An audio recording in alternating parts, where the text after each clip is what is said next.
2 अक्टूबर 2024। प्रातः मुरली। ओम शांति। बाप दादा मधुबन। बाबा कहते हैं, मीठे बच्चे, याद में रहकर हर कर्म करो तो अनेकों को तुम्हारा साक्षात्कार होता रहेगा। प्रश्न, संगम युग पर किसी विधि से अपने हृदय को शुद्ध पवित्र बना सकते हो? उत्तर, याद में रहकर भोजन बनाओ और याद में खाओ तो हृदय शुद्ध हो जाएगा। संगम युग पर तुम ब्राह्मणों द्वारा बनाया हुआ पवित्र ब्रह्मा भोजन देवताओं को भी बहुत पसंद है। जिनको ब्रह्मा भोजन का कदर रहता वो थाली धोकर भी पी लेते हैं। महिमा भी बहुत है। याद में बनाया हुआ भोजन खाने से ताकत मिलती है, हृदय शुद्ध हो जाता है। ओम शांति। संगम पर ही बाप आते हैं। रोज़ बच्चों को कहना पड़ता है कि रूहानी बाप रूहानी बच्चों को समझा रहे हैं। ऐसा क्यों कहते हैं कि बच्चे अपने को आत्मा समझो? बच्चों को ये याद पड़े बड़ों बड़ बेहद का बाप है, आत्माओं को पढ़ाते हैं। सर्विस के लिए भिन्न भिन्न पॉइंट्स पर समझाते हैं। बच्चे कहते हैं सर्विस नहीं है, हम बाहर में सर्विस कैसे करें? बाप सर्विस की युक्तियाँ तो बहुत ही सहज बतलाते हैं। चित्र हाथ में हो, रघुनाथ का काला चित्र भी हो, गोरा भी हो। श्री कृष्ण का व श्री नारायण का चित्र गोरा भी हो, काला भी हो, भल छोटे चित्र ही हो। श्री कृष्ण का इतना छोटा चित्र भी बनाते हैं। तुम मंदिर के पुजारी से पूछ सकते हो, इनको काला क्यों बनाया है जबकि असूल गोरा था? वास्तव में तो शरीर काला नहीं होता है ना। तुम्हारे पास बहुत अच्छे गोरे गोरे भी रहते हैं, परंतु इनको काला क्यों बनाया है? ये तो तुम बच्चों को समझाया गया है आत्मा कैसे भिन्न भिन्न नाम रूप धारण करते नीचे उतरती है। जब से कामचिता पर चढ़ती है तब से काला बनती है। जगन्नाथ व श्रीनाथ द्वारे में ढेर यात्री होते हैं, तुमको निमंत्रण भी मिलते हैं। बोलो, हम श्रीनाथ के 84 जन्मों की जीवन कहानी सुनाते हैं। भाइयों और बहनों, आकर सुनो। ऐसा भाषण और कोई तो कर ना सके। तुम समझा सकते हो ये काला क्यों बने हैं। हर एक को पावन से पतित जरूर बनना है। देवताएं जब वाम मार्ग में गए हैं तब उन्हें काला बनाया है। कामचिता पर बैठने से आयरन एज्ड बन जाते हैं। आयरन का कलर काला होता है, सोने का गोल्डन, उनको कहेंगे गोरे। वही फिर 84 जन्मों के बाद काले बनते हैं। सीढ़ी का चित्र भी जरूर हाथ में हो। सीढ़ी भी बड़ी हो तो कोई भी दूर से देख सकेंगे अच्छी रीति, और तुम समझाएंगे कि भारत की ये गति है। लिखा हुआ भी है उत्थान और पतन। बच्चों को सर्विस का बहुत शौक होना चाहिए। समझाना है ये दुनिया का चक्र कैसे फिरता है। Golden age, silver age, copper age, फिर ये पुरुषोत्तम संगम युग भी दिखाना है। भल बहुत चित्र नहीं उठाओ। सीढ़ी का चित्र तो मुख्य है भारत के लिए। तुम समझा सकते हो। अब फिर से पतित से पावन तुम कैसे बन सकते हो? पतित पावन तो एक ही बाप है। उनको याद करने से सेकंड में जीवन मुक्ति मिलती है। तुम बच्चों में ये सारा ज्ञान है, बाकी तो सब अज्ञान नींद में सोए हुए हैं। भारत ज्ञान में था तो बहुत धनवान था। अभी भारत अज्ञान में है तो कितना कंगाल है। ज्ञानी मनुष्य और अज्ञानी मनुष्य होते हैं ना। देवी देवता और मनुष्य तो नागी ग्रामी है। देवताएं सतयुग त्रेता में, मनुष्य द्वापर कलयुग में। बच्चों की बुद्धि में सदैव रहना चाहिए सर्विस कैसे करें, वो भी बाप समझाते रहते हैं। सीढ़ी का चित्र समझाने के लिए बहुत अच्छा है। बाप कहते हैं गृहस्थ व्यवहार में रहो। शरीर निर्वाह के लिए धंधा आदि तो करना ही है। जिस्मानी विधा भी पढ़नी है। बाकी जो टाइम मिले तो सर्विस के लिए ख्याल करना चाहिए हम औरों का कल्याण कैसे करें। यहाँ तो तुम बहुतों का कल्याण नहीं कर सकते हो। यहाँ तो आते ही हो बाप की मुरली सुनने, इसमें ही जादू है। बाप को जादूगर कहते हैं ना, गाते भी है मुरली तेरी मैं हूँ जादू। तुम्हारे मुख से जो मुरली बजती है उसमें जादू है। मनुष्य से देवता बन जाते हैं। ऐसा कोई जादूगर होता नहीं सिवाय बाप के। गायन भी है मनुष्य से देवता किए करत ना लागी वार। पुरानी दुनिया से नई दुनिया होनी जरूर है, पुरानी का विनाश भी जरूर होना है। इस समय तुम राजयोग सीखते हो तो जरूर राजा भी बनना है। अभी तुम बच्चे समझते हो 84 जन्मों के बाद फिर पहला नंबर जन्म चाहिए, क्योंकि वर्ल्ड की हिस्ट्री ज्योग्राफी रिपीट होती है। सतयुग त्रेता जो भी होकर गया है सो फिर रिपीट होना है जरूर। तुम यहाँ बैठ हो तो भी बुद्धि में ये याद करना है कि हम वापिस जाते हैं, फिर सतो प्रधान देवी देवता बनते हैं। उनको देवता कहा जाता है। अभी मनुष्यों में देवी गुण नहीं है तो सर्विस तुम कहाँ भी कर सकते। कितना भी धंधा आदि हो, गृहस्थ व्यवहार में रहते भी कमाई करते रहना है। इसमें मुख्य बात है पवित्रता की। प्यूरिटी है तो पीस प्रॉस्पेरिटी है। कंप्लीट प्योर बन गए तो फिर यहाँ नहीं रह सकते, क्योंकि हमको शांति धाम जरूर जाना है। आत्मा प्योर बन गई तो फिर आत्मा को इस पुराने शरीर के साथ नहीं रहना है। ये तो इम्प्योर है ना, 5 तत्व ही इम्प्योर है। शरीर भी इनसे ही बनता है। इनको मिट्टी का पुतला कहा जाता है। 5 तत्वों का शरीर एक खत्म होता है, दूसरा बनता है। आत्मा तो है ही। आत्मा कोई बनने की चीज है नहीं। शरीर पहले कितना छोटा फिर कितना बड़ा होता है। कितने आर्गन्स मिलते हैं जिससे आत्मा सारा पार्ट बजाती है। ये दुनिया ही वंडरफुल है। सबसे वंडरफुल है बाप जो आत्माओं का परिचय देते हैं। हम आत्मा कितनी छोटी है। आत्मा प्रवेश करती है, हर एक चीज वंडरफुल होते हैं। जानवरों के शरीर आदि कैसे बनते हैं, वंडर है ना। आत्मा तो सबसे वही छोटी है।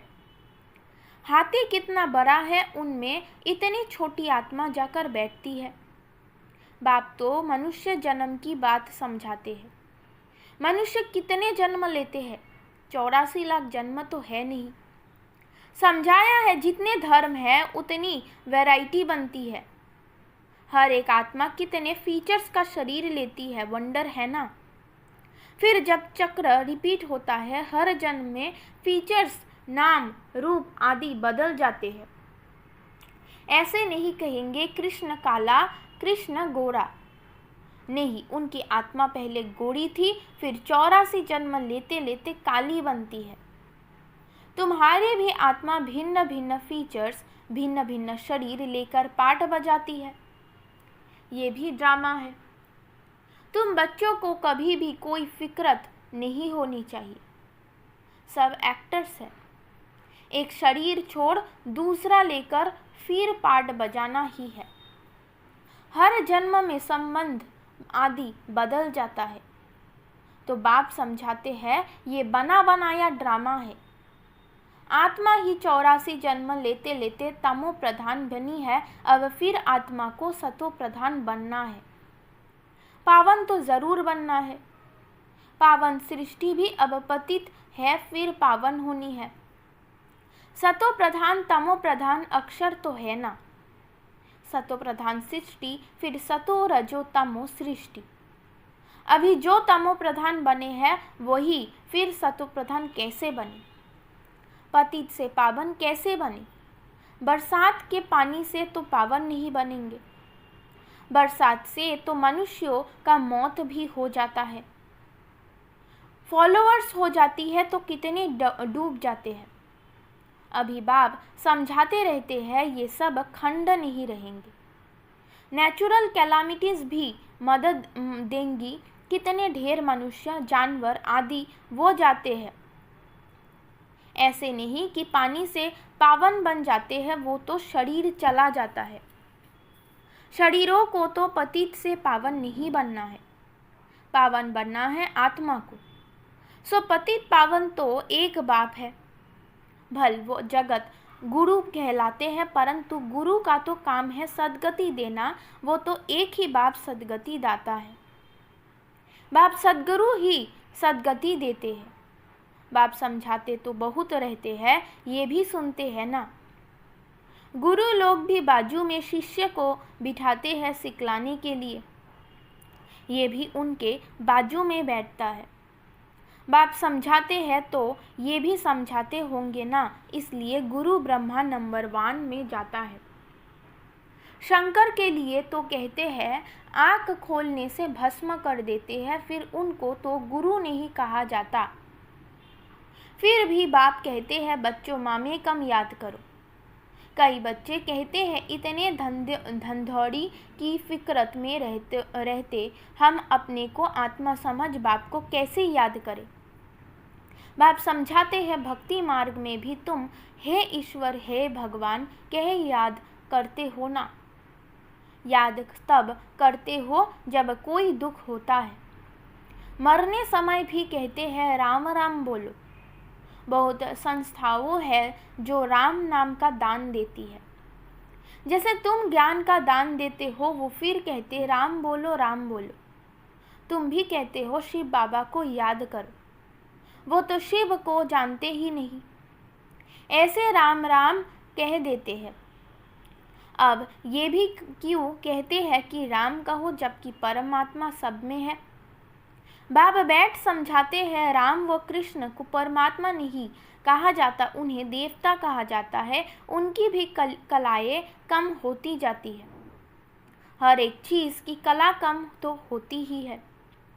कपड़ा भी पहले नया फिर पुराना होता है। तो बाप इतनी बातें समझाते हैं, फिर भी कहते हैं मेरे मीठे मीठे रूहानी बच्चों, अपने को आत्मा समझो, सिमर सिमर सुख पाओ। यहाँ तो दुखधाम है। बाप को और बरसे को याद करो, याद करते करते अथाह सुख पाएंगे। कल कलेश बीमारी आदि जो भी है सब छूट जाएंगे। तुम 21 जन्मों के लिए निरोगी बन जाते हो। कल कलेश मिटे सब तन के जीवन मुक्ति पद पाओ।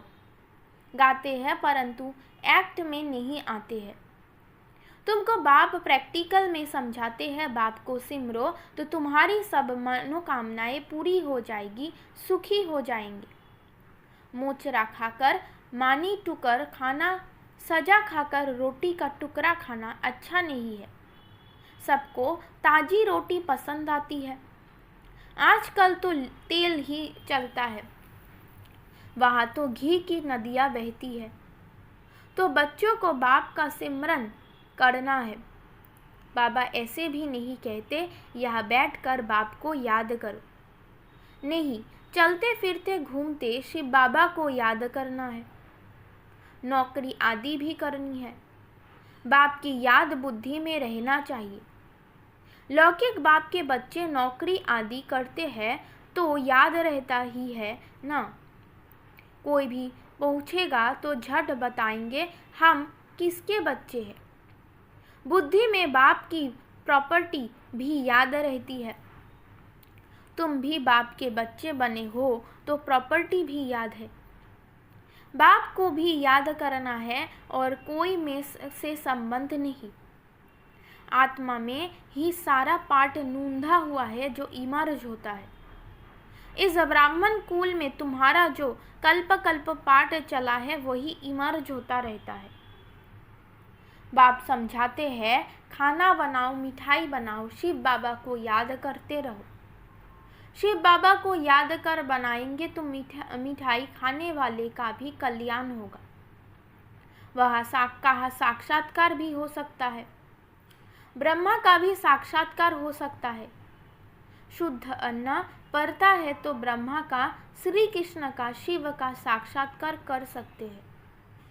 ब्रह्मा है यह, ब्रह्मा कुमार कुमारियों का नाम तो होता है ना।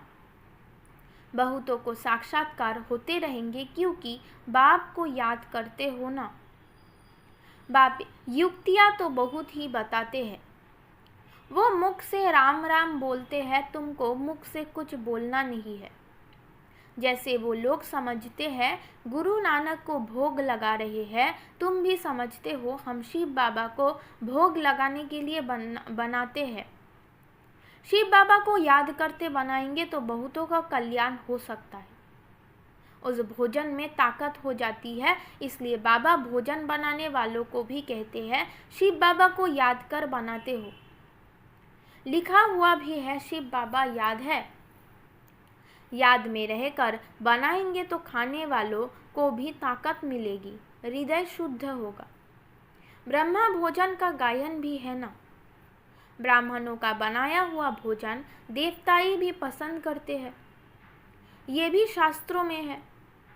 ब्राह्मणों का भोजन बनाया हुआ खाने से बुद्धि शुद्ध हो जाती है, ताकत रहती है। ब्रह्मा भोजन की बहुत महिमा है। ब्रह्मा भोजन का जिनको कदर रहता है थाली धोकर भी पी लेते हैं, बहुत ऊंच समझते हैं। भोजन बिगाड़ तो रह ना सके। फैमान में भोजन बिगाड़ मर जाते हैं। आत्मा ही भोजन खाती है, इन ऑर्गन्स द्वारा स्वाद वो लेती है। अच्छा बुरा आत्मा ने कहा ना, ये बहुत स्वादिष्ट है, ताकत वाला है। आगे चल जैसे तुम उन्नति को पाते रहेंगे वैसे भोजन भी तुमको ऐसा मिलता रहेगा। इसलिए बच्चों को कहते हैं शिव बाबा को याद कर भोजन बनाओ। बाप जो समझाते हैं उसको अमल में लाना चाहिए ना। तुम हो पियर घर वाले, जाते हो ससुर घर, सूक्ष्म वतन में भी आपस में मिलते हो, भोग ले जाते हैं। देवताओं का भोग लगाते हैं ना। देवताएं आते हैं, तुम ब्राह्मण वहाँ जाते हो, वहाँ महफिल लगती है। अच्छा मीठे मीठे सिक्के लदे बच्चों प्रति माता पिता बाप दादा का याद प्यार और गुड मॉर्निंग। रूहानी बाप की रूहानी बच्चों को नमस्ते। धारणा के लिए मुख्य सार। नंबर 1, किसी भी बात की फिक्रत नहीं करनी है क्योंकि ये ड्रामा बिल्कुल एक्यूरेट बना हुआ है। सभी एक्टर्स इसमें अपना अपना पार्ट बजा रहे हैं। नंबर 2, जीवन मुक्त पद पाने व सदा सुखी बनने के लिए अंदर में एक बाप का ही सिमरन करना है, मुख से कुछ भी बोलना नहीं है। भोजन बनाते व खाते समय बाप की याद में ज़रूर रहना है। वरदान, स्वार्थ ईर्ष्या और चिड़चिड़ेपन से मुक्त रहने वाले क्रोध मुक्त भव। कोई भी विचार भले दो, सेवा के लिए स्वयं को ऑफर करो, लेकिन विचार के पीछे उस विचार को इच्छा के रूप में बदली नहीं करो। जब संकल्प इच्छा के रूप में बदलता है तब चिड़चिड़ापन आता है, लेकिन निस्वार्थ होकर विचार दो, स्वार्थ रहकर नहीं। मैंने कहा तो होना ही चाहिए, ये नहीं हो सोचो, ऑफर करो, क्यों किया मैं नहीं आओ, नहीं तो ईर्ष्या घृणा एक एक साथी आते हैं। स्वार्थ ईर्ष्या के कारण भी क्रोध पैदा होता है, अब इससे भी मुक्त बनो। स्लोगन, शांति दूत बन सबको शांति देना, यही आपका ऑक्यूपेशन है। ओम शांति।